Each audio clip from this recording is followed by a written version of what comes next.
Good morning. Is it working? Yeah, good. Hey, I'm here. It was I had quite the weekend. A lot of fun to answer Tyre's question that just popped up there. Yes, I had a freaking tastic time at the Drake Relays. Hang out with my old college friends, and we do this once a year where we go back and basically spend 3 days drinking beer and laughing and doing crazy stuff. Well, not crazy stuff, actually just kind of the same old thing. We go hang out in a few different bars that we used to hang out then, meet up with some old friends, see who else came back into town, and just tell stories and laugh and, that thing you do with old friends. And it was really fun. And, oh boy, later nights than I usually do, but hey, it is what it is. So good to see you all here. Thanks for dropping in. I'm sorry I'm a little late as I usually am on Mondays for whatever reason, but anyway, today's a catch-up day. Catch up what happened in the news this weekend, just certain things that popped up that I saw that I found were interesting to me, and hopefully they'll be interesting to you. So that's it. That's all I'm saying. I got my cup of reparations. Johnny, play the intro. Ladies and gentlemen, coming to you live from the Lucky Dog Studio in a hidden location somewhere in the upper Midwest of the United States of America, it's a brother making his own way but with all the wrong opinions. Welcome to the Morning Night Live with your host, yours truly, P. Dog Night.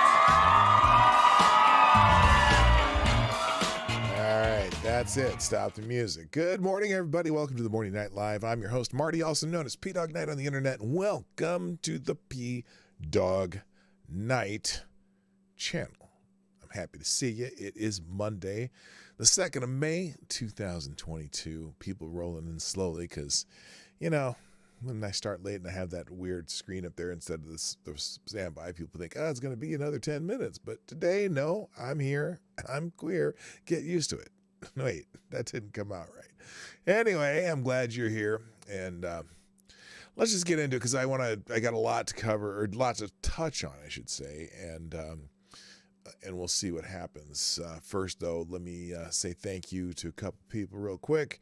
Somnambule Nation, Maddie, always tweeting out the show. Greatly appreciate it.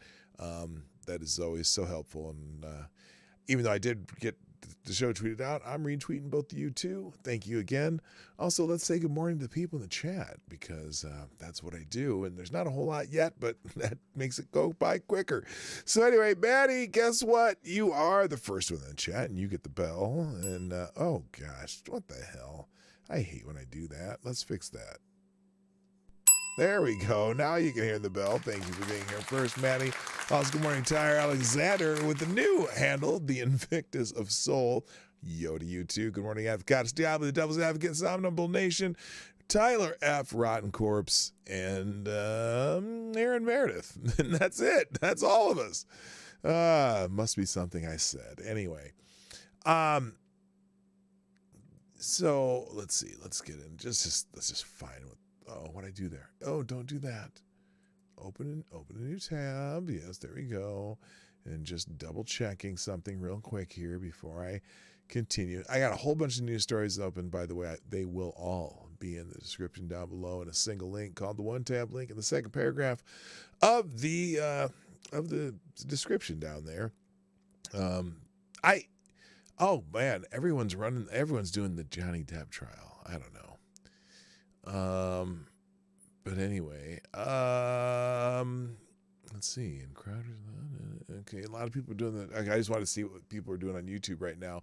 Lots of Johnny Depp trial, Johnny Depp Amber Heard, which I saw. Oh my goodness, I saw something so funny. Thank you, Willy Fortune Rotten Corpse, by the way, for retweeting my tweet of the show, and also thanks. Good morning. Why are you so angry?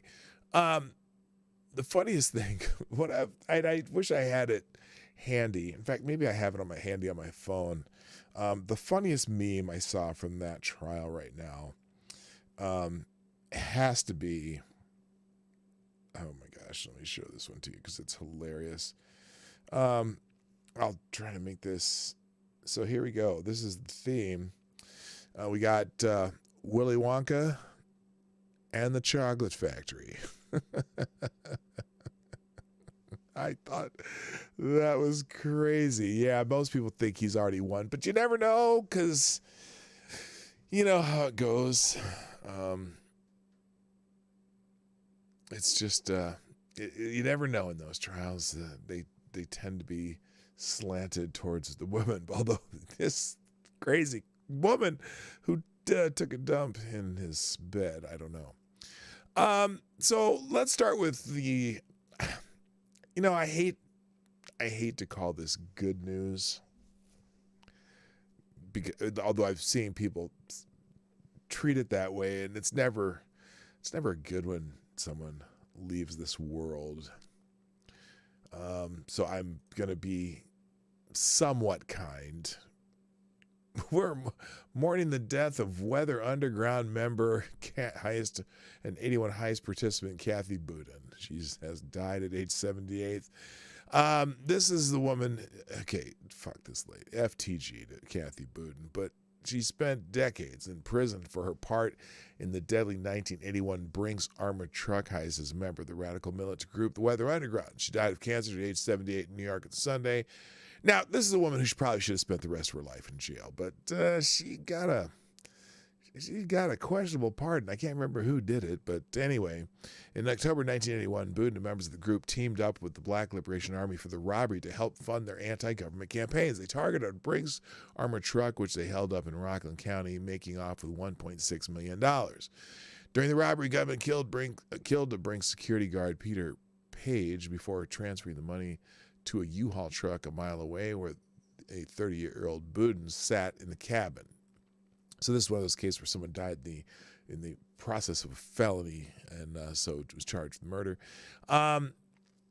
During the the truck was stopped by police at a roadblock where Boudin, unarmed, immediately surrendered. Gunmen in the back of the truck popped outside and began firing at officers, killing two police officers, Sergeant Ed O'Grady and Officer Waverly Brown. She pleaded guilty to first-degree robbery and second-degree murder in the death of Page in 1984, spent 22 years in prison before she was paroled for good behavior. Now, after jail, she was hired by the Columbia School of Social Work. She's like one of these Weather Underground fucks.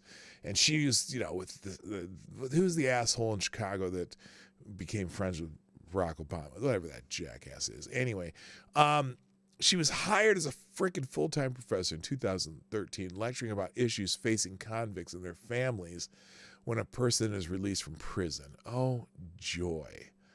Boudin was also, and she's also the mother, by the way, of San Francisco District Attorney Chesa Boudin, who last year successfully lobbied former Governor Ant Cuomo to commute the sentence of his father, David Gilbert, who was also a member of the Weather Underground, who was in prison for his role in the stick-up. That's the reason he was raised by, what the hell's their names? What are those assholes' names? Wasn't he raised by, what the fuck's his name? I can't remember. Anyway, he was raised by some radical fuckers that were part of that Weather Underground bullshit. Good morning, Pat. How you doing, my man? Also, Evil One, welcome to the show. Nice to see you guys. Do you think that old coot George Soros will ever? I don't know. I'm not rooting for it, but believe me, I won't be. Bill Ayers, and whatever the other bitch, whatever. Anyway, so other people. Anyway, let's just say I'm not wallowing in sadness, but again, I'm trying to respect it. The reason I wanted to mention this one first, though, is because of how, what the hell is that? Of how the New York Times, this is interesting, how the New York Times announced this. First, they tweeted this. Here, let me get to the full screen here. Kathy Boudin, who was a member of the Weather Underground, took part in the murderous 1981 holdup of the Brinks armored truck and died Sunday. She was 78. Now, that's how they started. They originally put this on Twitter. But then for some reason, they deleted this tweet and changed it to this. Kathy Boudin, a member of the Weather Underground, in prison for her role in a fatal robbery, but who later helped former inmates. Whoops, wrong one. Died at 78, but later helped former inmates. Now that's a strange way to here it is in full tweet size here. Interesting side by side here. Why did they delete this? Who was a member of the Weather Underground and took part in the murderous 1981 holdup of a Brinks armored truck. Somebody, and I don't know if it was Brinks or Chase Boudin, but somebody got to the New York Times and said, my mother's much more sympathetic than that. She was just the driver. Anyway, really odd. Anyway, we're going to move on because I got a whole lot. I'm going to just touch on a lot of stories today, and we'll, help in what way? Wait, what am I missing here? No stuff. All right, let's move on. Apparently, Russia's update on Ukraine. Russia has threatened to nuke Britain, France, and Germany.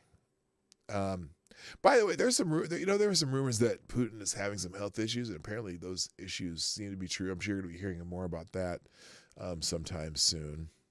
Hello, Jaeger Pony, my favorite Canadian in the house. Nice to see you. So anyway, Russia threatened a dramatic escalation of its war in Ukraine Thursday when Russia's Channel 1 featured a video depicting Russian missiles reaching Berlin, Paris, and London. And nothing goes in their TV without the Kremlin's approval. According to UK Express, Channel 1's 60 Minutes program, one of those popular TV shows in Russia, featured the chairman of the Nationalist Rudina Party, Alexei Zuravalov, who suggested Russia could launch a Sarmat missile attack on the UK. This was not, however, Zarmalov's eccentric view. Producers then cut to a map of Kaliningrad and seemed to suggest that missiles could be launched from the Russian enclave between Poland and Lithuania in the Baltic Sea. This is a weird escalation of their rhetoric, showing possible nuclear strikes. The article's here. You can read it, but is this a bluff? I don't know what this is, because they're mad too, because apparently there's Americans in Germany doing some training with some Ukrainian troops too. So that's a whole nother issue. It just seems weird, this whole thing. I've got something else about that later, but I'm gonna keep going. I'm just gonna touch on a bunch of headlines just because I got some 40 tabs open. We're gonna keep that off here. Meanwhile, Pelosi and some House Democrats decided to take a trip to Ukraine. Yay. Speaker of the House Nancy Pelosi led a group of 7 Democrats and a secret congressional delegation to Ukraine on Saturday, the first such official visit. Now, I don't know what was so secret about this, because I was seeing pictures of this over the weekend when I was pretty drunk and just happened to glance at Twitter. And one of the first pictures I saw was Pelosi walking up and meeting Zelensky, who was wearing his, he was LARPing in his army costume again, this green army t-shirt and camouflage pants or whatever he wears all the time, those green pants, looking like he's about to go, jump in a trench somewhere. But anyway, Pelosi is the highest-ranking U.S. government official to visit the country. The delegation also well, I don't know about that. Angelina Jolie was in Ukraine. I can't remember which city she was in, but she apparently there was bomb sirens going off while Angelina Jolie was there, and she actually had to scamper off to a bomb shelter. But anyway, good morning, CNN sucks, the most redundant name on the internet. So anyway, Pelosi, the highest ranking official. Who's higher ranking? Who would you rank? Okay, let me just ask you this, because Angelina Jolie. Well, let me just ask you. I'll ask you. I'm not going to make my own statement. Who would you rank higher as far as going to Ukraine? In fact, let's just I'll make a poll. Here we go. Who would you rank higher? Nancy Pelosi or Ann Jolie. All right, there's our poll for the day. Who would you rank higher, Nancy Pelosi or Angelina Jolie? They're both just this side of crazy, if you ask me. But you can answer that poll question. Anyway, this article though says Nancy Pelosi is the highest ranking poll member, or no, ranking member of the U.S. government. Okay, I guess she's the highest ranking U.S. government official to visit the country. The delegation also included Massachusetts Representatives Jim McGovern and Bill Keating, California Representatives Barbara Lee, Psycho, Adam Schiff, Psycho, and Representative Gregory Meeks, she's a shithead, and Colorado Representative Jason Crow. 2 Republicans, Indiana Representative Victoria Spartz and Montana Senator Steve Daines visited the besieged European nation in April, although their trip was not officially organized. Well, I don't know how officially organized this one either, although they did meet with Zelensky. Lawmakers met with Ukrainian President Vladimir Zelensky for several hours and also walked the streets of Kyiv, according to a video posted to Zelensky's official Twitter account. You know what's wild about this? Okay, so they clearly, there was some sort of something that knew that these people would be visiting Kyiv and Russia isn't bombing them. Because Russia could bomb the shit out of Kyiv if they wanted to. Don't you think? But at least, and so these people are out here walking around Kyiv. They strolled around. They took a stroll around Kyiv. And hello, GDSOB. And let's see. They strolled, and then Pelosi pledged to be there for you until the fight is done. Yes, we will be there for you until the fight is done in a war which we don't really have an ally, although apparently we are out here protecting Joe Biden's financial interests and the largest laundering money operation in human history. I guess they're going to send another $30 billion. Yes, here it is. President Joe Biden requested a new aid package of $33 billion for Ukraine on Thursday. The package would provide more weapons, as well as food, medicine, and money for essential government services.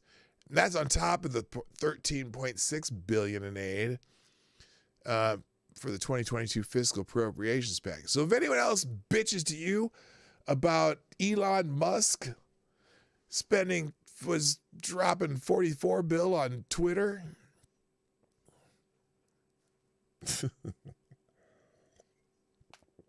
I'm not going to finish that sentence anyway. Also on that note, her visit to Ukraine deepens Americans' involvement in the war. Is anyone else concerned about that? Now, I don't know why they chose this picture for this article from PJ Media.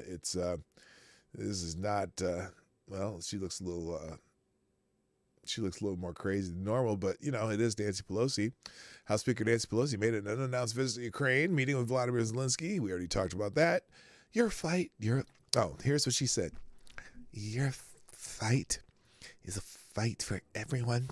So our commitment is to be there for you until the fight is done. Zelensky was tickled pink. This shows the United States today as a leader in strong support for Ukraine during the war against the aggression of the Russian Federation, he said. Let's see. Here we go. We believe that we are visiting you to say thank you for your fight for freedom. Our commitment to be there for you until the fight is done, Pelosi said. In a video, that's in a video released with the Ukrainian leader. Let's check the video. Let's see if that's here handy. It says it's here. Let's check the Twitter machine and see Nancy Pelosi. Let's see if she was drunk on some of that Eastern European vodka as she said this. Here's a video. Let's see what the video is here. This is a video of them walking around Kyiv. Isn't this special? And there, yep. They look very solemn. Nice to meet you. Thank you for coming. Pleasure to meet you. Jim McGovern from Massachusetts. Nice to meet you. Thank you very much. Greg Means. See you again. Yes, dumbass. You're welcome. And I'm the pencil neck. Oh, very welcome. Although Adam Schiff looks like he gained some weight, doesn't he? He doesn't look so pencil necky anymore, does he? You know, it's weird. Again. Okay, so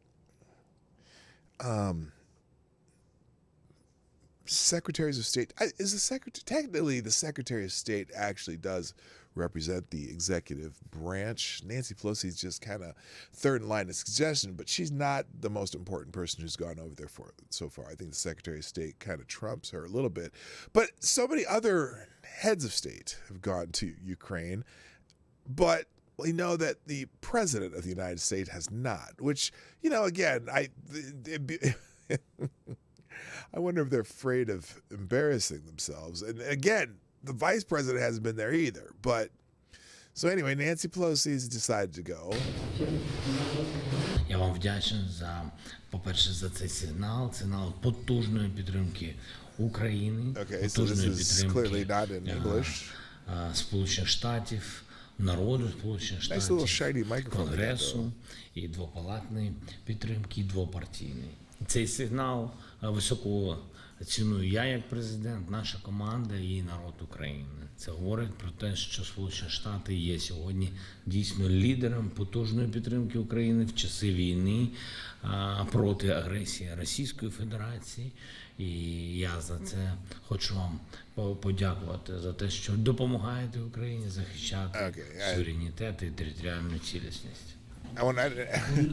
Oh, I see. She's getting a traitor. Okay, here's what Nancy Pelosi said. That we are visiting you. We believe that we are visiting you. Okay, that's good. She is drunk because she's not sure if she's visiting you, but we believe that we are visiting you. Okay, what else? We say thank you for your fight for freedom. Thank you for your fight for freedom. Well, we're not for our freedom.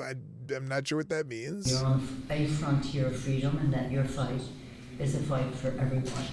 And so our commitment is to be there for you. Yes, your fight is a fight for everyone. So we don't have to fight Russia, but we can certainly be the proxy. You make a good proxy for us, and we'll just keep supplying you shit and see what happens. Until the fight is done. You know, until the fight is done, that doesn't necessarily mean a good outcome. We hope it is. We hope that, you know, this shit gets ended. You know, it's funny. I have to tell you, I'll tell you about Noam Chomsky. Noam Chomsky said something interesting, and I'll get to that later.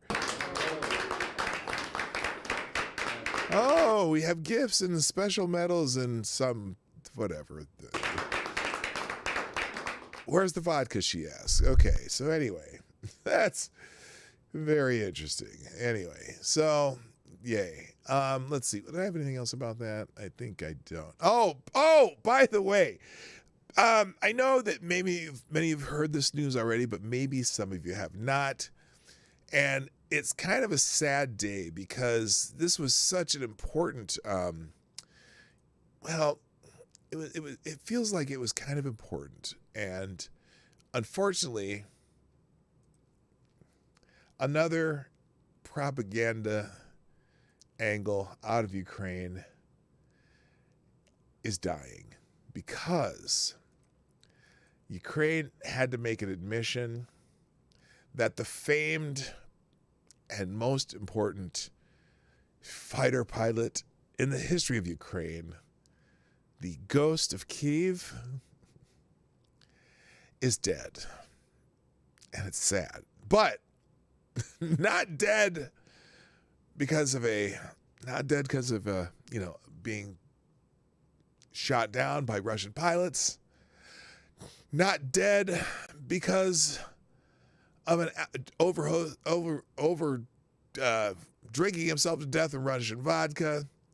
Not dead because of fentanyl smuggled across many borders.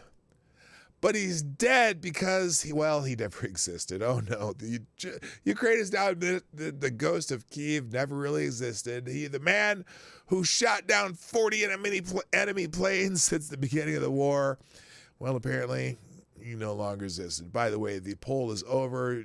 Yes, 10 votes. And most people say that I would rank Angelina Jolie higher. You know, she got a little on the skinny side there for a while, kind of, you know, making me worry about her health and shit. But she's ranking higher than Nancy Pelosi. Anyway, the ghost of Kiev, the internet legend and supposed hero who reportedly shot down 40 enemy planes since Russia invaded. I'm having trouble saying enemy today. I don't know why. Maybe I had too much. This is post-alcoholic weekend syndrome, and I'm just having trouble talking. So I'll just keep drinking caffeine. Reportedly shot down 40 enemy planes as Russia invaded Ukraine. Never it existed. The Eastern European nation has now admitted. Recently, various media outlets reported that Major Stepan Tarabalka, the 29-year-old Ukrainian father who was recently killed in battle, was the heroic ghost of Ukraine. On Sunday, the New York Post reported that the Ukrainian Air Force announced on its Facebook page that those reports were not true and that the alleged near mythological pilot was simply a lie. I mean, myth. I'm sorry. Did I say lie? No, they said it was simply a myth. The Ghost of Kiev is a superhero legend whose character was created by Ukrainians. The Ukrainian Air Force Command Facebook account shared a post. And then this hero of Ukraine, Stepan Tarabalka, is not the ghost of Ukraine. And he did not hit 40 planes. Oh, sadness abounds. Rest in peace. Again, the ghost of Ukraine. All right, fuck it. Anyway, thank you, Chicago Mike, for being the first sponsor of the show today. Greatly appreciated. Chicago Mike, with a near $5 in the super chat box, says, quote, or as a question, quote, will Hillary Clinton be visiting Ukraine next and be shot at by nobody in particular? Well, yeah, you know, if she does, I would not be, you know, would you be shocked if she visited Ukraine? I wouldn't be. I don't know why, but no, she'll be going in a rain of gunfire, and perhaps the ghost of Ukraine will escort her C-1, what are those C-101, C-103s? Anyway, one of those giant military planes that former Secretary Clinton would fly in. Now, she'd probably just fly in on our broom. So anyway, good morning, Black Hebrew Israelite. Nice to see you in the show. That's right. Welcome. All right, let's keep going because I got a lot to get through here. This is going to be just tidbits today. Apparently, also, what's something happening over there that just should thrill just the hell out of everybody? Well, apparently statues of Lenin are starting to show up in some towns. Russians restore Lenin in Ukrainian towns. They're restoring statues of Lenin in a Ukrainian town. All over Moscow, there are still statues of Lenin. Why? Well, I don't know. They still respect him, I guess. A few came down upon the fall of the Soviet Union, but most stayed right where they were. Most Americans who have been aware of this ascribed it to the readiness on the part of the contemporary Russian to accept its past rather than reject an attempt to make it a la Antifa Black Lives Matter statue destroyers in the United States. But a recent incident in Ukraine suggests that there could be much more to it. This is CNN. Reported Friday that video has emerged from the neighboring region of Kherson, also under Russian occupation, and a statue of the former Soviet leader Vladimir Lenin being re-erected in the town of Nova Kakhovka. That's good. That's kind of a fun word to say. Nova Kakhovka. The video captures a statue of the Russian revolutionary, the first leader of the Soviet Union, being carried flat on a truck throughout the city. A later photo shows the statue being winched onto a plinth. Whatever a plinth is, apparently that's some sort of statue stand. It's probably less, a plinth, that's a little less verbose than statue stand. Anyway, winched onto a plinth in front of the city council building. Ukraine's Deputy Prime Minister Mikhailo Fedorov observed, while Ukraine is the first in the world to introduce e-passports, orcs, that is, the Russian forces are restoring Lenin's monument in a temporary occupied Nova Kakhovka. All I can say to that is, yay! Okay. What are they sure it is Lenin? I mean, one freakishly bald Russian looks like the same as the next. You know, there's the picture of the statue. It's kind of very Lenin-esque. Is that a word? It's Lenin-esque. Interesting. All right, moving on. Now, what I was telling you earlier, Noam Chomsky has shocked the world over the last couple of days because of something he said. Noam Chomsky says that Donald Trump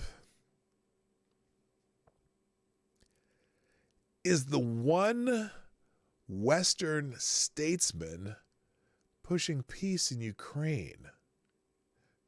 Let's just say there was a video. They have the video that was a tweet. Yeah, here it is. Glenn Greenwald put this out here. Listen to this. This is Noam Chomsky, no friend of Donald Trump, and in fact, probably hates Donald Trump as much as anyone else that left. But listen to Noam Chomsky. Listen to this. This is amazing.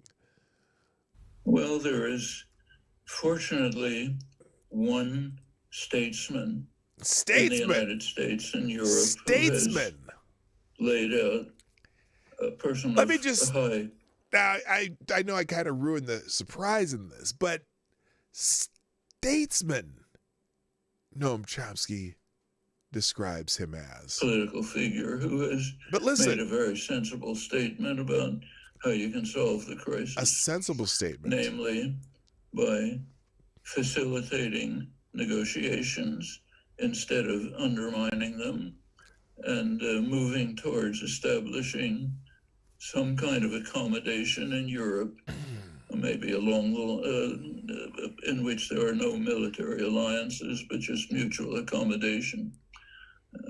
He didn't say it, but it's something like what George H.W. Bush, the first Bush, not the second, proposed in the early 90s. And then okay, just sorry. And after the collapse of the Soviet Union, proposed what they called a partnership for peace, which would be open for Europeans generally, Eurasians as well. It wouldn't eliminate NATO, but he would live up to the promise that NATO would not expand to the east, firm promise. Which is part of the problem that they're worried about in Russia. Well, NATO there, but kind of de-emphasize it so other countries could join, including Russia for that matter, join the Partnership for Peace.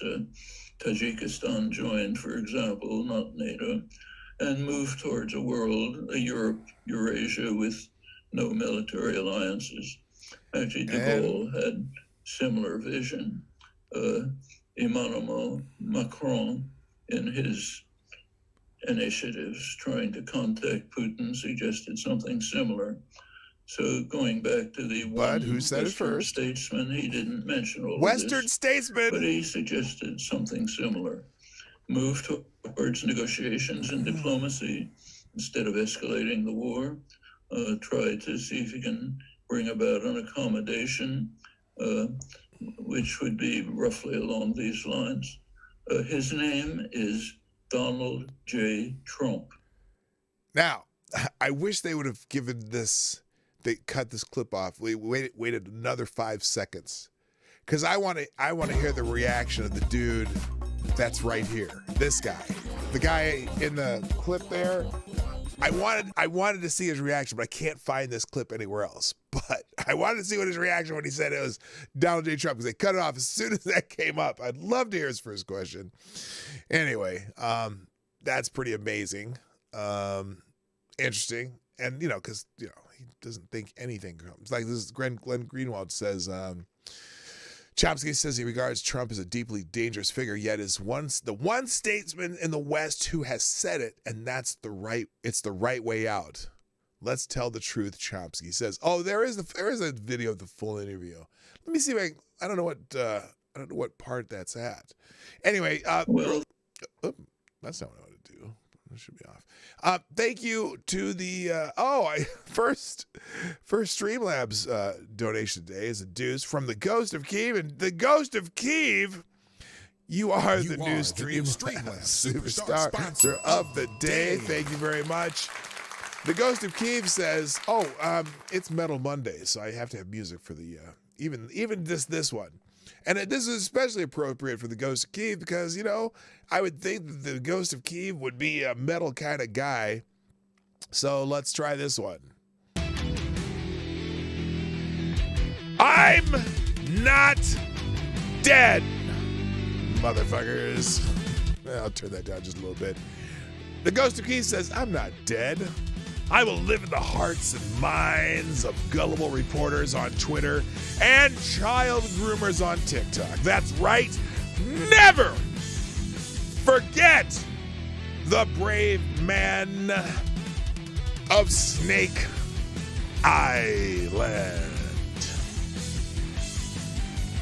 That's right. That's right. Okay, I have a sneaky feeling that the Ghost of Kiev might be one of our own, known as Black Hebrew Israelites. All right, thank you, Ghost of Kiev, for sponsoring the show, and again, you are the new Streamlabs superstar sponsor of the day. All right, if you want to see that whole interview with Chomsky, it's linked in the Breitbart article. In fact, I may just go ahead and link it right here. Let me see. I wonder if I don't see the problem is it's an hour long. It's an hour-long video, and I have no idea where in the video it is, and it looks all the same. So you might have to, you want to see his reaction, or just listen to the rest of the video. Chomsky's Chomsky. I'm not a fan, but anyway. All right, let's keep it going here. What is this one? So one of the things trending on Twitter today is Dementia Don. Apparently, so Donald Trump got some names mixed up when he was doing a speech in Nebraska, and so everyone's talking about. Here it is, right here. Here it is. People are calling me bad names. They're calling me stupid. They're stupid, Ronnie, and we got to end this bullshit. So I said, how long and how tough is the test? They said, well, the first question. Okay, this is when he took the cognitive test. But anyway, he apparently got a couple of names wrong, the people he endorsed, and got their names mixed up. The idea that Dementia Don is trending while we have President Puddin'Brain in office.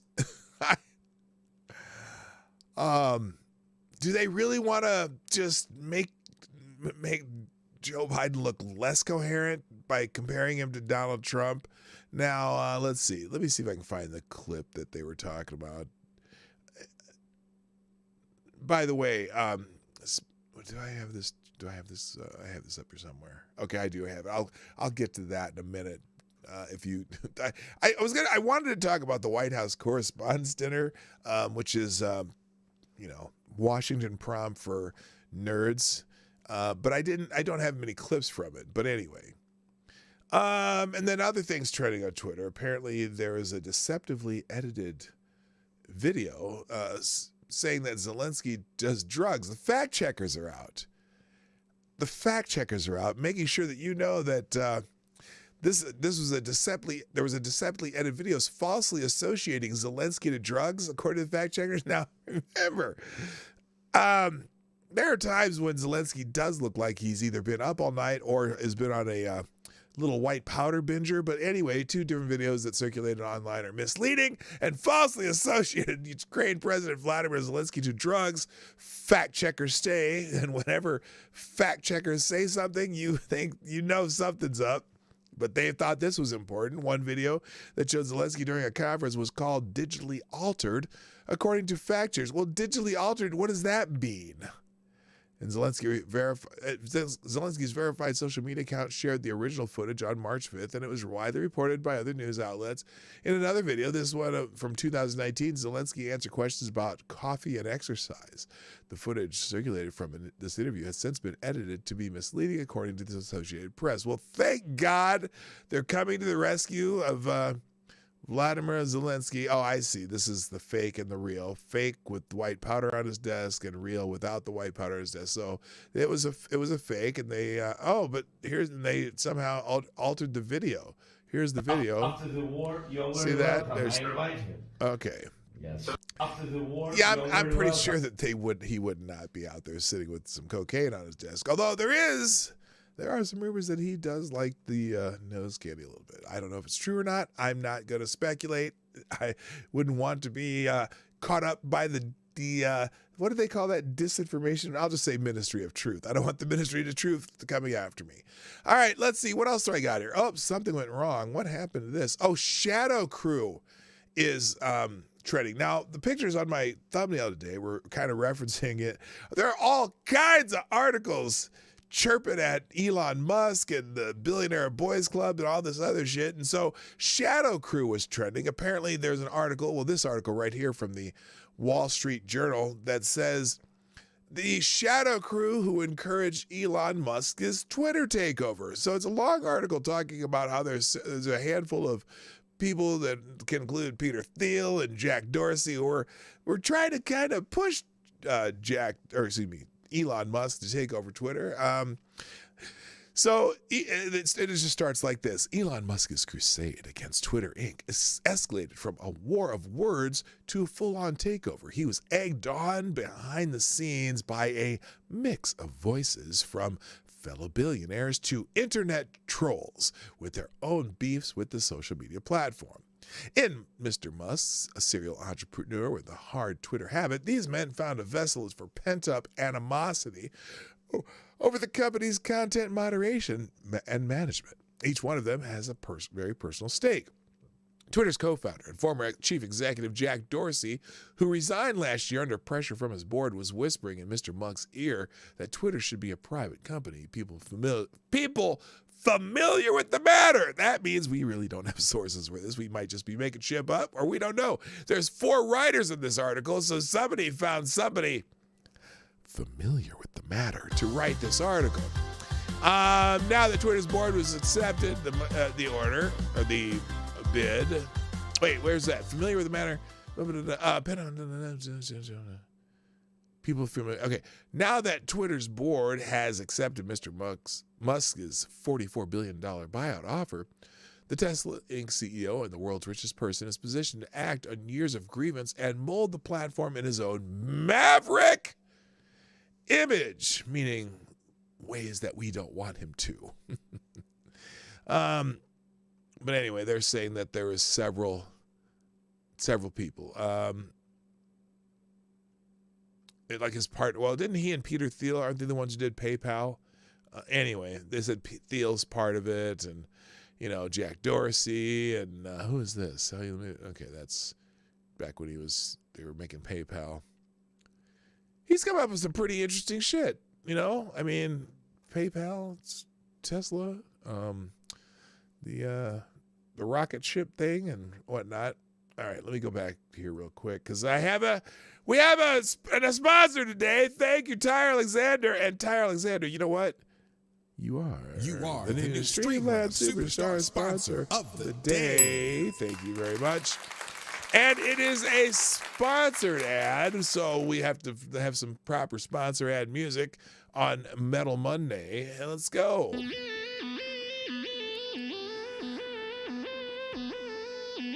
Today's sponsor is FTG Farms. Hello, FTG Farms loves to promote our new product, Can O Whoop Ass. Our whoop ass is locally grown and freshly cooked, made from my own grandma each day. Can O Whoop Ass.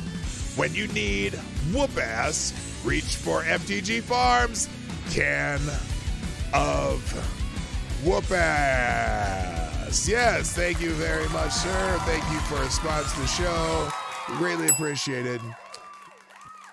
Ty Alexander, the prolific writer of sponsor ad memes. Okay. So anyway, there's all kinds of articles talking about one, the Shadow Crew. They got this other article that came out. Why does that keep doing that? I guess you have to refresh it. There's also a Washington Post article. Now, this is the Washington Post writing articles about the Billionaires Boys Clubs. It's kind of funny because they're owned by a billionaire, Mr. Jeff Bezos. You know, it's funny. It's not like this is new that media companies owned by very rich people. You know, never heard of William Randolph Hearst? Yeah? Anyone heard of him? Anyway, this is Glenn Greenwald saying the Washington Post article on billionaire control of media is hilarious. It starts off trying to pin Musk's purchase of Twitter, obviously has to acknowledge Bezos' ownership of the paper, but ends by noting that from the New York Times Schultzberger to Hearst, it's always been this way, because duh. So I just think it's funny, but you can check out this tweet and you can read the article. But there's this like full court press. There's the Washington Post article right here, and I got an archived version of it right here. But they did, at least in this one, finally acknowledge towards the end that, we just happen to be owned by Jeff Bezos. And then we also got the, like I said, Hearst, and what's the other? Anyway, it's nothing new. I already did this one. I think I put it over here, so I don't need this one again. All right, let's move on here. Now, Tulsi Gabbard has spoken this weekend. She was talking about the new Ministry of Truth we talked about on Thursday. And she's suggesting that Barack Hussein Obama might be behind this new Ministry of Truth thing. Because remember the speech he gave the other day? So here's Tulsi Gabbard, former Hawaii representative, suggested that former President Barack Obama is behind the effort to establish a disinformation governance board. As we know, it's the Ministry of Truth. She says Biden's just a front man. Gabbard said on Twitter Sunday, Obama on April 21st, social media censors don't go far enough.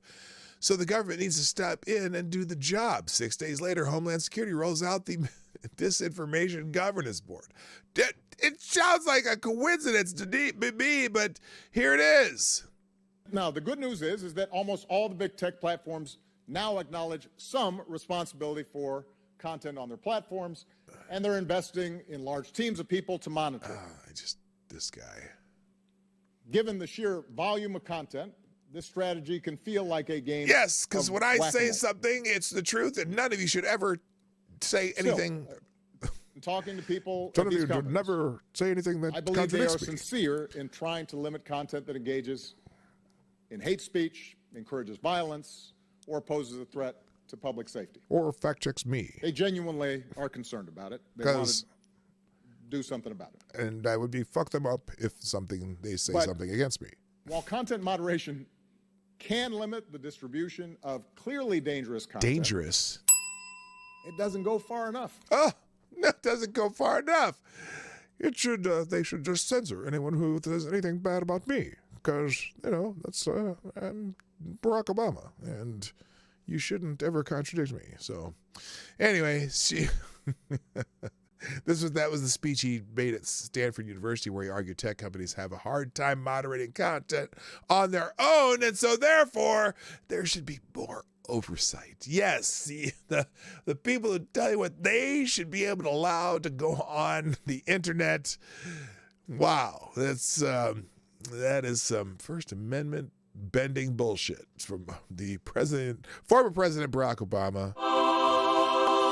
Anyway, let's see what else was crazy. Oh, and then Mayorkas, what's his Secretary of Homeland Security, says that the Disinformation Board will not infringe on free speech.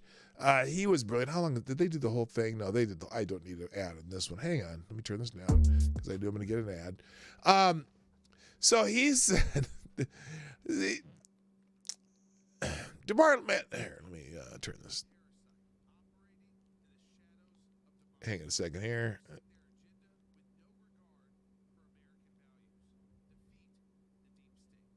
Okay, there's that's the.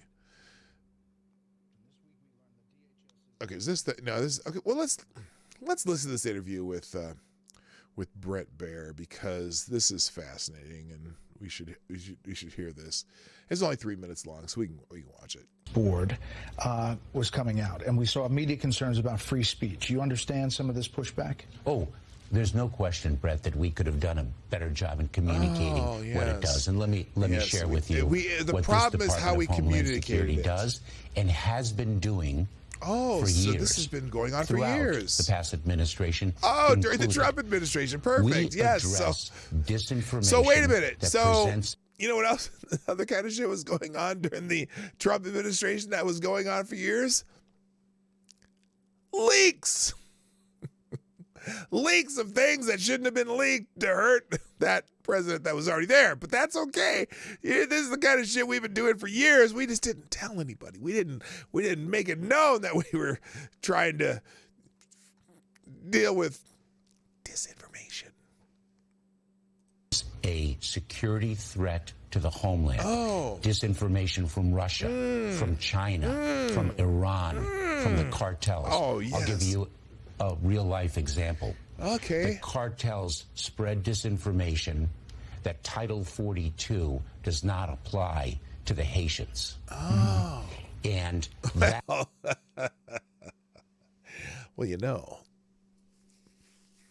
it seems like Title 42 wasn't really applied to too many people anyway. Even though they repealed it, now they're expecting a big surge of illegal aliens. But that's a whole other subject. That prompts potentially Haitians to try to come to the United States. And what do?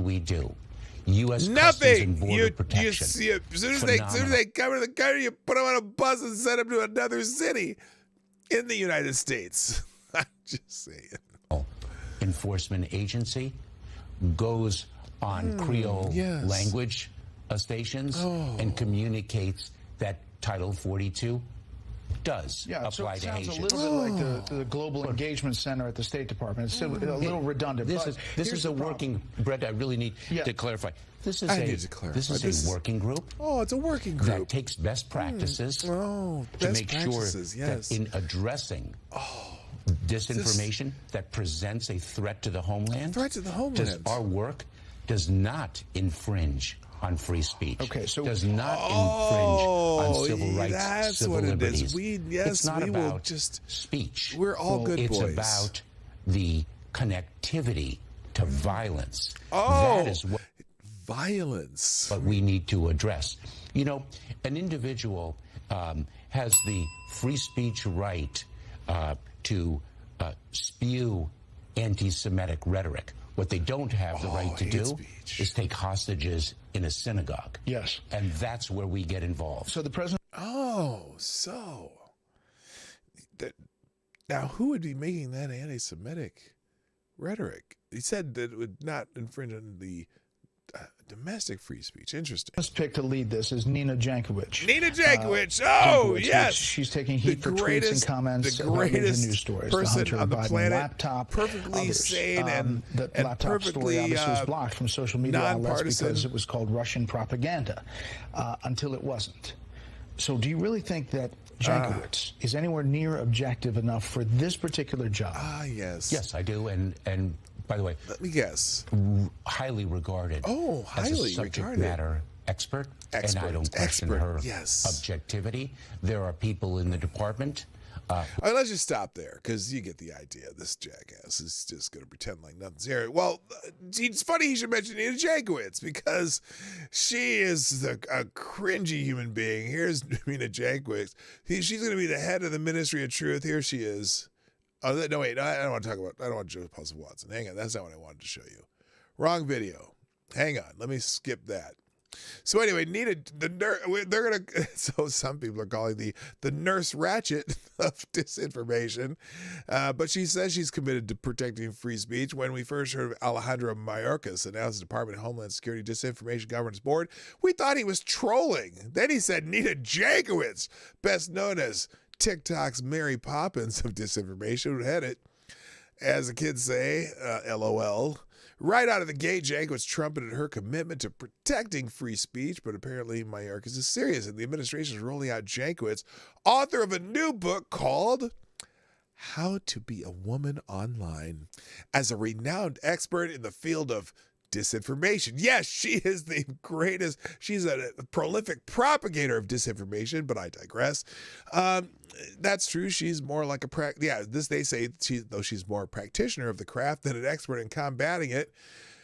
Jankowicz condemned the New York Post. When did she condemn the New York Post? Oh, she did this on Twitter. Let's see her condemning the New York Post here. Oh, when the laptop came out, she said that she talked about the 50 former national security officials. Of course. Anyway, now she reported on Hunter Biden's laptop as a Russian influence op and fanned the bogus claim that the Steele dossier began as a Republican opposition research project. Oh boy. Anyway, these are fine examples of Democrats, as Washington Free Beacon Man of the Year Matt Iglesias explained in a recent analysis, using the disinformation charge as a scapegoat for losing voters. Anyway, there's plenty of news on her. She's crazy. So let's just skip that. Let's see. What else do I got? The super spreader event, the White House Correspondents' Dinner, which Trevor Noah ripped as a super spreader event, and he mocked the hypocrisy of COVID rules. Trevor Noah, the comedian and host of The Daily Show, ripped mainstream media, and on the occasion of the Biden administration during Saturday night's White House Correspondents' Dinner. This is interesting. This is the whole thing? Hang on. Oh, I don't want all 26 minutes of this. He didn't take. First of all, we'll just go through this. Thank you, Maddie. Real quick, Maddie's sponsoring the show, and you are the new Streamlab Superstar sponsor of the day. Thank you, Maddie. Hang on, it's Metal Monday, so all the super chats have to have some metal in the background. Give me a second. There we go. How about we'll do this one? Angry, busy, and frantic. Perfect. Mayorkas, the same jackass, this is Maddie speaking, by the way. Mayorkas, the same jackass who said they would turn Cuban refugees around during the protest there at the highest while letting everyone else into the country, wants us to trust his endorsement. Yeah, no. He's a sorry excuse for a Cuban. There you go. Thank you, Maddie. Response to the show. Yeah, Mayorkas is a terrible Cuban. He's a shithead. All right, where was I? Trevor Noah. I was right about. The hell I got? There we go, right here. So let's just he start out. It's a great honor to be speaking tonight at the nation's most distinguished super spreader event. As Noah said, the dinner had no mask mandate, and an estimated 2,600 guests made it to Nerd Prom. Do you read any of your own newspapers? What are you doing here? You guys spent the last 2 years telling everyone about the importance of wearing masks and avoiding large indoor gatherings. Then the second someone offers you a free dinner, you all turn into Joe Rogan, huh? Oh, hilarious. Turns into Joe Rogan. I get it. Joe Rogan doesn't believe in science. Hilarious. Fucking hilarious. Anyway, and then he said he took a shot at CNN, which just watched its subscription-based streaming service, CNN Plus, go up in flames only weeks after launch. What he said was, the great chef Jose Andres is joining us tonight. Wherever there's a disaster ending in the world, Chef Jose is there, which I guess is why he's sitting at the CNN table tonight. Oh, snap!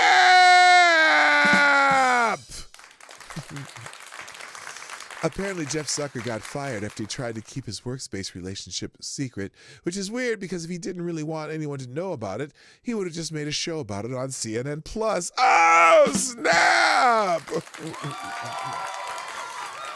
He also poked fun at Joe Biden. This is the golden era of conspiracy theories, whether it's in the right wing believing Trump can still win the 2020 election, or the left wing believing Joe Biden can still win the 2024 election. Oh, snap! Then he praised the importance of journalists and said, it's amazing that reporters have the right to seek the truth and speak the truth, even if it makes people in power uncomfortable. Well, is there a... Wait a minute. How does that apply today? How does it apply today? What of these people at the White House Correspondents' Dinner are making the people in power uncomfortable? They're more like lapdogs giving tongue. What do I say? The tongue bath with the taint. It's been a long weekend, guys. I'm dragging still after this. Anyway, he said, I stood here tonight and I made fun of the President of the United States, and I'm going to be fine. Noah added before turning to Biden. I am going to be fine, all right? The comedian joked after closing out his speech. Well, yeah, because the president's not Hillary Clinton, so you're going to be absolutely fine. You'll be just fine. All right, that's enough of that. Anyway, now in actual news, 94%, well, there's a lot, it's all been actual news, but 94% of Americans are concerned about inflation and overwhelmingly trust Republicans to handle it, according to a new poll.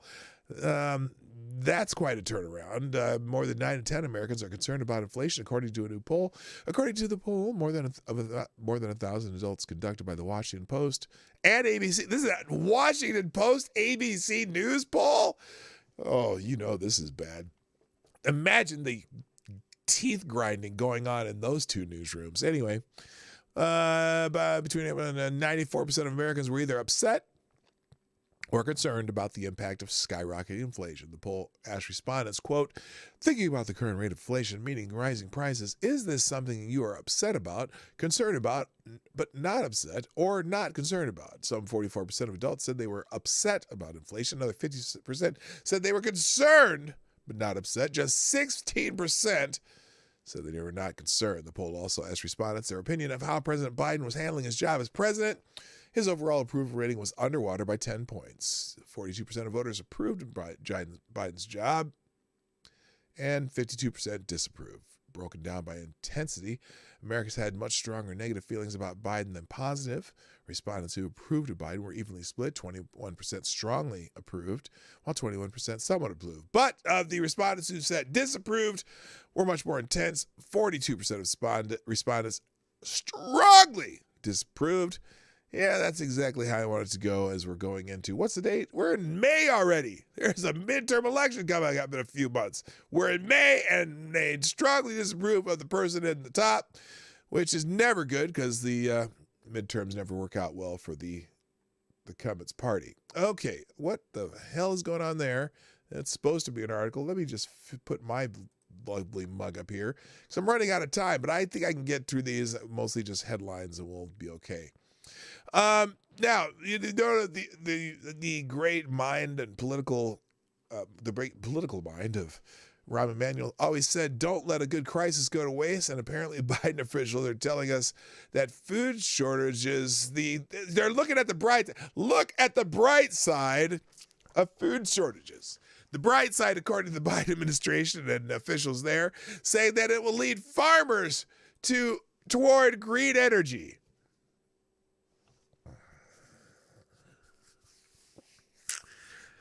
Do these motherfuckers realize that farmers are highly, highly, highly dependent on the current forms of energy?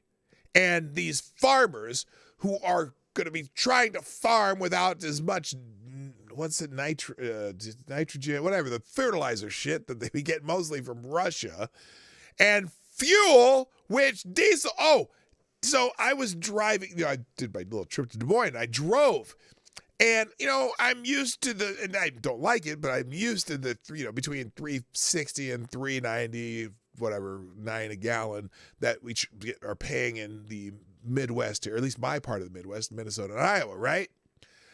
But as I looked up, because I've been paying attention to diesel fuel prices. It used to be, when I was growing up, diesel fuel was always cheaper than gasoline, like, about 5% on average cheaper than gasoline. And then people were buying diesel Volkswagens and people were buying diesel powered cars because diesel fuel was cheaper.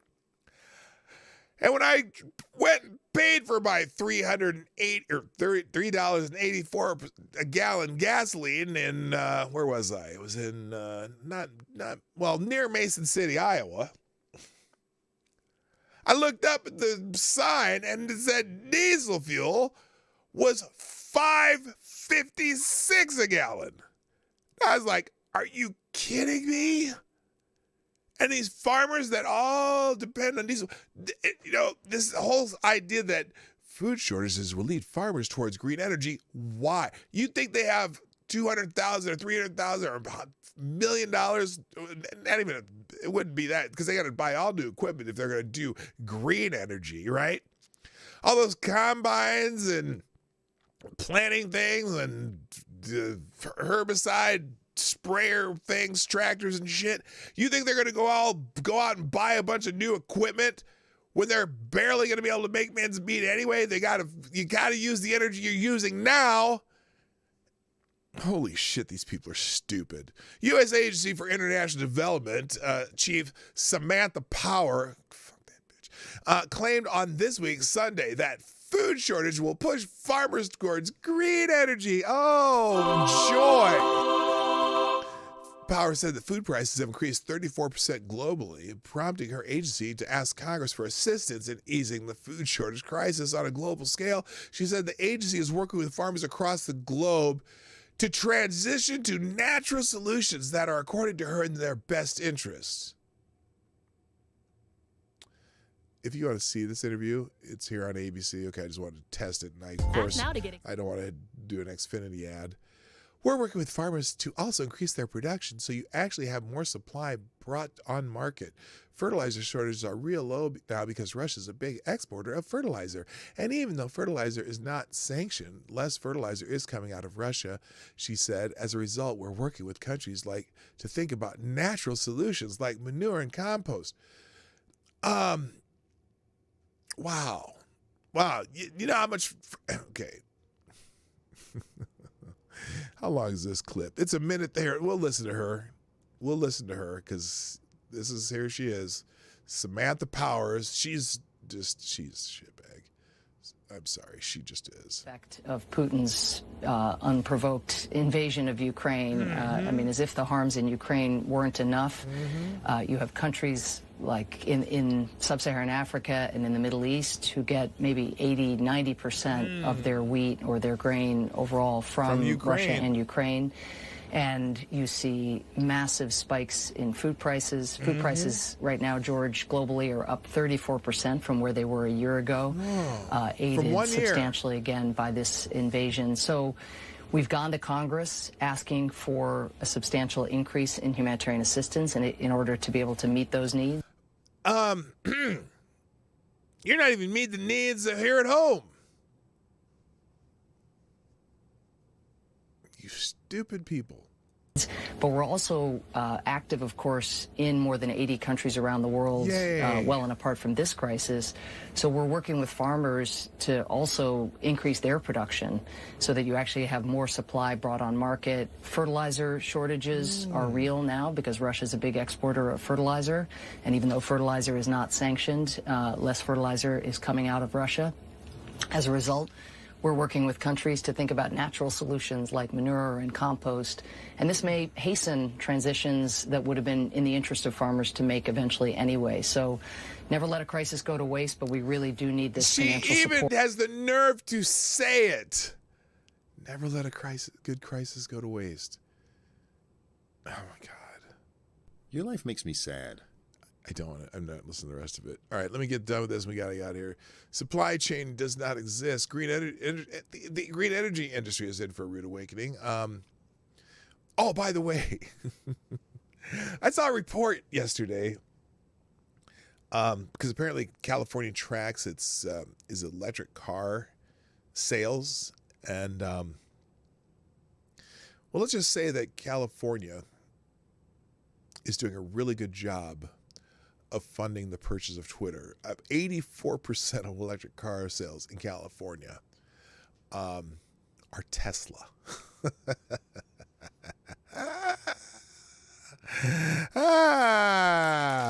Yes. By the way, I saw Nomad. Stop. Hammer time. You thought you'd sneak in here. Anyway, Here's just the synopsis, and I'm not going to read the article. Wind and solar companies have reported massive profit declines over the last year as clean energy prices have risen and new installations have been delayed thanks to supply chain shortfalls, market uncertainty, and the Ukraine crisis. One of the problems with the industry as a whole is that since at its very foundation is based on government subsidies and government mandates, its market value was never truly known, said Daniel Turner, the executive director of the Power of the Future. 90 to 95% of supply chains don't even exist. R.J. Scarage, the CEO of electric vehicle maker Rivian, told reporters in April, according to the Wall Street Journal, because even the renewable energy prices are skyrocketing because there's no supply chain to build shit. So anyway, that's that headline. Also, Gavin Newsom has made a stunning reversal on shutting down California's last nuclear plant. Apparently, I thought they were going to shut it down. Democratic California Governor Gavin Newsom suggested Friday he would support keeping the state's last nuclear power plant open in a sudden reversal. Oh, well, what an incredible brainstorm, Gavin. You should have more nuclear plants, not fewer. Newsom appeared to suggest he would back an effort from Diablo Canyon, the state's only remaining nuclear plant, to request federal funds to help save the facility from shutting down in an interview with the Los Angeles Times. Because everyone's buying Teslas. Why would you buy a Tesla in a state that has rolling blackouts? I don't know. Anyway, and he said that they would unveiled a $6 million credit program early in April to help prevent nuclear power plants from shutting down for economic reasons. So anyway, that's an interesting reversal. And then finally, let's see. Oh, I got a few more. Oh, apparently some Antifa shitbags showed up at a GOP rally and were harassing people. Resource strapped Portland police reportedly took more than 20 minutes to respond when alleged Antifa members assaulted a Saturday campaign event near a police headquarters in downtown Portland. By the time officers had sufficient resources to establish crime scene near Southwest 3rd and Main Street, the black-clad demonstrators had already dispersed after hurling smoke grenades, paint-filled balloons, and fireworks, according to police. 2 people were injured by mortars, police say. The protesters... Now, come on, this can't be true. Antifa are just anti-fascists. They're not violent to just normal citizens carrying out their normal political beliefs. Why would they be doing this? It is so unlike them to create any kind of violence. Anyway, FTG to the Antifa shitbags in Portland. And another news of that kind of a nature, Indiana Attorney General is suing Black Lives Matter as part of a donation use investigation. It's about freaking time that somebody did this. Indiana Attorney General Todd Rokita has filed a lawsuit against the Black Lives Matter Global Network Foundation, seeking the organization's compliance in a more extensive investigation into its use of funds donated by people from the Hoosier State. In a release, Rokita's office announced it has filed a petition to enforce a civil investigation demand which seeks an order requiring BLM to respond to a civil investigative demand. Okay, that's a really sentence that said the same thing twice, issued to the organization in February 2022. Oh, so they've been trying to do this since February. Well, the investigation's demand aims to learn if BLM was out of compliance with the Indiana Nonprofit Corporation Act or the Indiana Deceptive Consumer Sales Act, seeking to obtain BLM documents that are pertinent to the investigation to ensure transparency to donors and guarantee funds. Yeah, because they're buying too many freaking mansions, and I don't think they're getting a return on their investment. But they're not really investing in any black communities because they keep buying mansions in quote-unquote white neighborhoods. So BLM, wow. Biden is giving up on mandatory vaccines for migrants. Great. You can read that with yourself. The headline is self-explanatory. They think that with the dropping of this, Rule 42 or whatever, that they're going to start dealing with 18,000 migrants a day, and they're not really turning them away. They're just saying, come on down. It's like the Price is Right. Republicans slam Biden. His plan to divert VA resources to deal with self-inflicted border crisis. Apparently, they're going to try to. They want to move some funds, and the Republicans are going, "Hey, assholes! We have funded a whole bunch of border stuff, and you not using it, especially that wall thing that has been appropriated, been approved, and was in the process, and you immediately stopped working on it when we came into office, even though it was already put into law.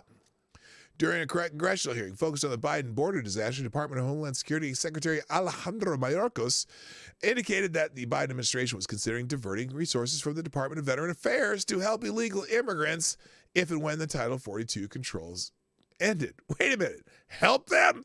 How about we help them get on the other side of the border again? Anyway, Title 42 expulsions are removals by the U.S. government of persons who have recently been in a country where communicable disease was present. Biden was slated to end that on May 23rd.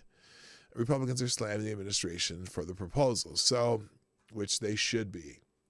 All right, I'm going to give you what else is going to be the headlines, and I got to go. Here's the 4 attorney generals have sued the Biden administration over changing asylum policy. That's because they're all these people are being what do you call it? Well, they're stuck in states in here while they're waiting for their asylum hearings. They're supposed to be on the other side of the border. A judge said that it was okay to make them stay on the other side of the border, but apparently the Biden administration has decided that they're not going to do it. So a group of 14 attorneys generals led by Arizona, Louisiana, Missouri filed a lawsuit Thursday against the Biden administration for changing immigration policies established by Congress related to the asylum process. The attorney generals are asking the court to halt administration rule change that would transform the asylum and parole process, facilitating the release of more illegal immigrants. And so there's that article be in the tabs. DHS secretary would not say if 42 aliens on the terrorist watch list or no-fly list released to the U.S. So apparently someone asked Mayorkas apparently there's a report that there was 42 people on the terrorist watch list that they just let go as they crossed into the border illegally, and they caught them and then let them go. And Jim Jordan asked Mayorkas about the report, that people on the watch list or no-fly list have been apprehended trying to sneak in the country. He would not answer that, and then he would not answer whether or not they had been released. So if you want to watch that, the video's there. And let's see, what else do I have? Oh, and Representative Bob Menendez from New Jersey, said Title 42 is part of the problem when it comes to enforcing immigration law at the southern border. Maybe we'll talk more about that tomorrow. Anyway, other articles. Durham has damning evidence of collusion between Clinton operatives and the media that spread the Trump-Russia hoax, and you're going to hear a lot more about that. Ilhan Omar wants taxpayers to pay off her student loans. This whole student loan thing, it's really over the weekend, apparently Biden has hinted that they might give people up to $10,000 of student loan relief, like just... apparently the midterms are coming up. They need more younger voters to come out. And so now Ilhan Omar also wants her student loans paid off. She says the government needs to cancel student loan debt, including her own. But there's a chance the squad member's husband could clear her. Her husband makes enough money to pay off her loans. But, why not just let the government do it, right? Anyway, the Biden administration's idea is that they would give up to $10,000 of student loan relief to people making under a certain threshold of money. I think it was like $150,000, which I'm like, wait a minute. If you know you have student loans, you're making $150,000, you might want to just maybe live in a smaller house or whatever and pay off your loans and then deal with, other stuff. But, whatever. President Joe, and then this is, okay, I'm going to leave. Let me go back to that one. Some of this, that's the one I want to finish with. Apparently Jill Biden has a autobiography or something, or a biography that came out, and nobody's buying it because nobody cares. And so that's funny. Let's see, what else? Women get surprised returning from vacation. Oh, this lady comes home. She went on vacation. And she comes home, and there's a whole bunch of squatters living in her house, and half her shit is gone. And a Maryland woman returning from vacation got a nasty surprise when she walked in her door. Her residence had been emptied and everything but her bed. And on the bed, she found 2 squatters. The unidentified woman apparently tried to leave, but was tackled by the male squatter. There followed a bizarre sequence of events where the male squatter gave the woman advice on how to keep people from breaking into her home. Not only were they in my home, but everything in my home was gone except for my bed, because he details how he loved the bed so much. I'm like, who are you? And he says my name. He's like, you didn't pay your rent. I'm like, what are you talking about? I paid my rent. And so then when she tried to leave, he tackled her, and he's like, what the fuck's going on? So not a good thing. All right, there's a couple more here, but I want to finish with this one because, there's a lot of problems in the world, and at the White House Correspondents' Dinner, they like Correspondents' Dinner. They like to yuck it up, and so they just love this part of the show. Where is this? Where is it here? Here it is. Here's what Biden thinks is hilarious, and I think you should think it's hilarious too. Please make sure you put this in your mind bank when it comes time to the midterm elections. Listen to this. This is it. I think ever since you've come into office, things are really looking up. Gas is up, rent is up, food is up. Everything. Oh, Joe, just think that's hilarious. No, it really has been a tough first year for you, Mr. President. Yes. Now, notice they showed the audience, and there's laughing in the room, but just watch this again, because look at the faces of the people in the room kind of cringing a little bit, because he's kind of slamming the president right now. I think ever since you've come into office, things are really looking up.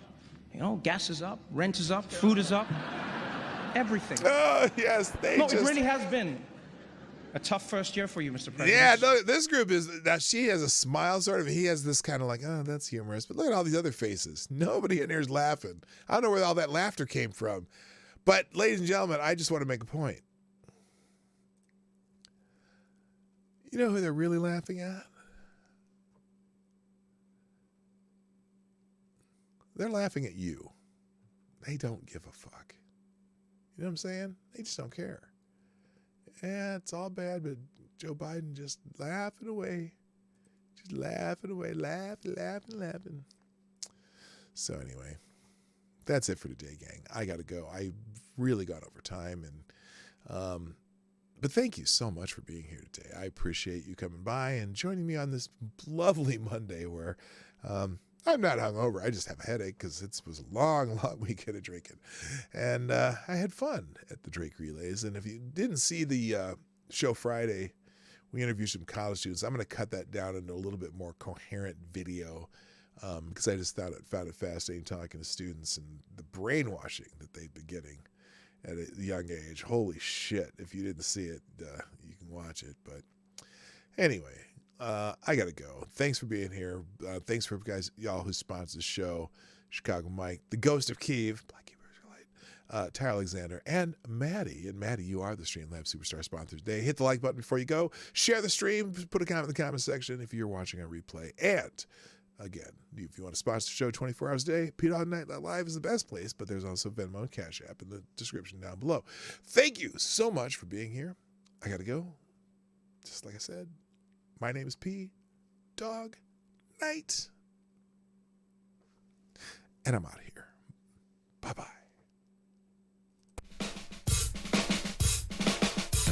Hey, this is P-Dog Night, and thanks for watching today on the P-Dog Night channel. If you have an observation or remark you'd like to make about this video or my channel, I absolutely welcome you to write it in the comment section down below. I really look forward to hearing from you. And before you go, if you like what you saw but you're not already subscribed, please make sure you hit the subscribe button and definitely click that bell that pops up afterwards so you'll be notified when I post new videos or when we go live. I broadcast my live show, The Morning Night Live, Monday through Friday at 10 o'clock Eastern, 9 o'clock Central.